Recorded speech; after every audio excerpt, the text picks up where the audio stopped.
He was beautiful. He was the point of difference.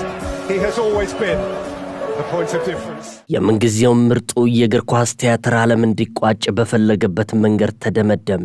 ለሱ 26ኛ የዓለም ዋንጫ ጨዋታ ለእግር ኳስ ተመልካች ሁሉ ግን የማይረሳ መጽሐፍ፣ አቻ የማይኖረው ትወና፣ ነፍስን የሚነጥቅ ዜማ።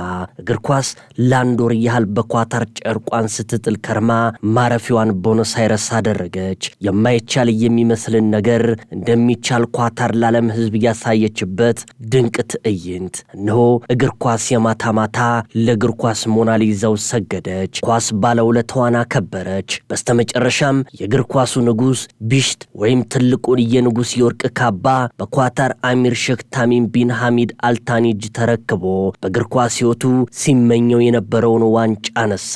እግዚአብሔር ይህንን ስኬት እንደሚሰጠኝ አውቅ ነበር ሲል የእግር ኳስ ብላቴናው ተናገረ። ህልም የሚመስለው እውን ሆነ። ይህ የሆነው ከ2 ዓመት ከመንፈቅ ነበር። አርጀንቲና ከ36 ዓመት በኋላ በውድ ልጇ ስትናፍቀው የነበረውን የዓለም ዋንጫ ያገኘችበት ቀን ነበር። ከዋክብቶቹ ሊዮኔል ሜሲና ኪሊያን ኢምባፔ የተፋጠጡበት፣ ጨዋታው አበቃ ሲባል ድጋሜ ነፍስ የሚዘራበት አስገራሚ ምሽት፣ ስሜትን ሰቅዙ የሚይዝ የመለያ ምት ያለበት ጨዋታ፣ የስፖርት ከዋክብት የፈዘዙበት፣ በሎስ አንጀለስ ስታዲየም የተገኙ ደግሞ ታሪክን ባይናቸው ያዩበት ምሽት ነበር። እንደዚህ አይነት ነገር በፍጹም ደጋግመን አናይም። ይህ ይሆናል ብዬ አልጠበቅኩም።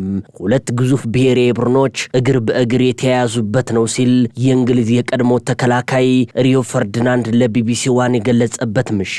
ሌላኛው የቀድሞ እንግሊዛዊ አጥቂ አለን ሺረር ትንፋሽ አጥሮናል፣ ለማመን የሚከብድ ፍጻሜ ነበር፣ እንደዚህ ያለን ነገር አይቼ አላውቅም፣ እንደገና ማያለሁ ብዬ አላሰብም፣ በጣም አስገራሚ ምሽት ነበር ሲል የተናገረበት ድንቅ ምሽት። የወቅቱ የሻምፒዮኖቹ አለቃ አርጀንቲናዊ ሊዮኔል ስካሎኒ ከጨዋታው በኋላ ሲናገሩ ተረጋግቻለሁ ቢሉም ስሜቱን ግን መደበቅ ያልቻሉበት አስደናቂ ምሽት። አርጀንቲና የዓለም ዋንጫን ማሸነፏን ተከትሎ ሊዮኔል ሜሲ የኳታር ባህላዊ ካባ የሰጡት ሼክ ታሚም ቢን ሐሚድ አልታኒ ከጨዋታው በኋላ በትዊተር ገጻቸው ባስተላለፉት መልእክት ለዓለም እግር ኳስ ታዳሚ የሚመጥነውን ነገር ሰጥተነዋል ብለው የከተቡበት ምሽት።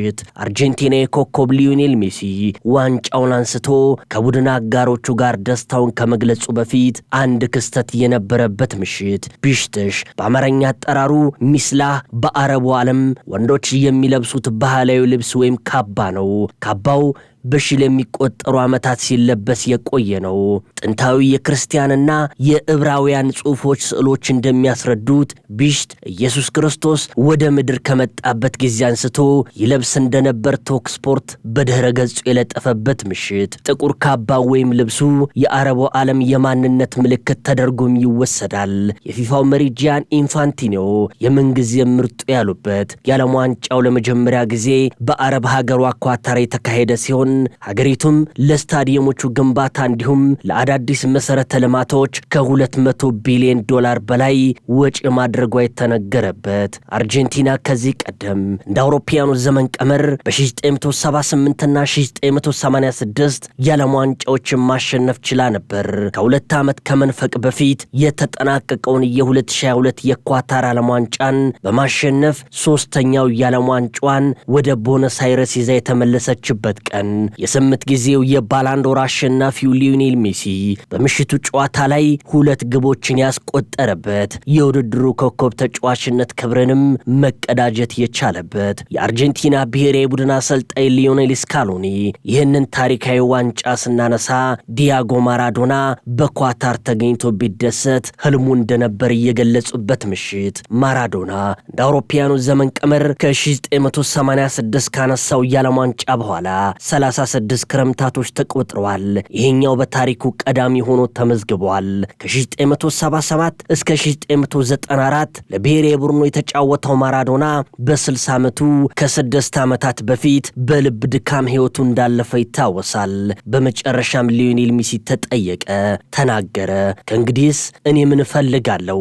በመጨረሻም ዘመኔ ቢሆን ከአርጀንቲና ጋር የዓለም ዋንጫን ክብር አገኘሁ አለ። እርሱ ሜሲ ስለ እግር ኳስ ምን ነፈገ? ምንም። እሱ ሁሉን ሰጥቶ ተለየ።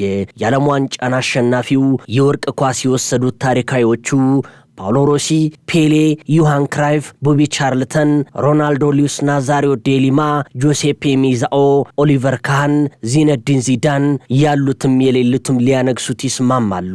አርጀንቲና ልቡ ላይ አትሞ ያለፈው ከልቧም ላታወጣው የማለችለት ዲያጎ ማራዶና ባልጋ ወራሹ ጥያቄ በዛች ቀን ተመለሰ።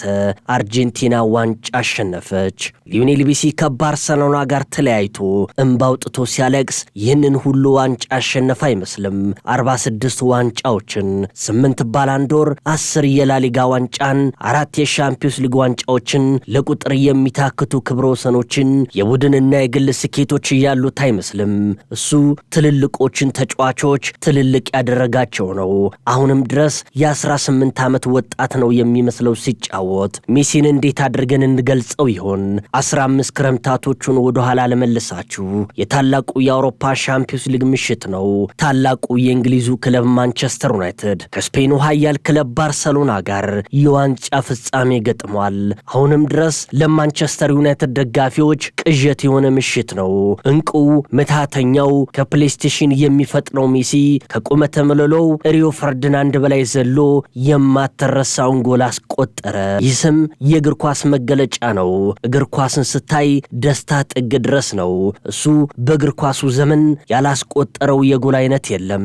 እሱ ከፈለገ 6 እና 7 ተጫዋቾችን እንዳሻው አታሎ ያልፋል። በዚህ ምትሃተኛ ጎል ያልተቆጠረበት ግብ ጠባቂ የለም። አርጀንቲናዊ ምትሃተኛ ሊዮኔል አንድሬስ ሜሲ ዛሬ 38 ዓመቱን ደፈነ።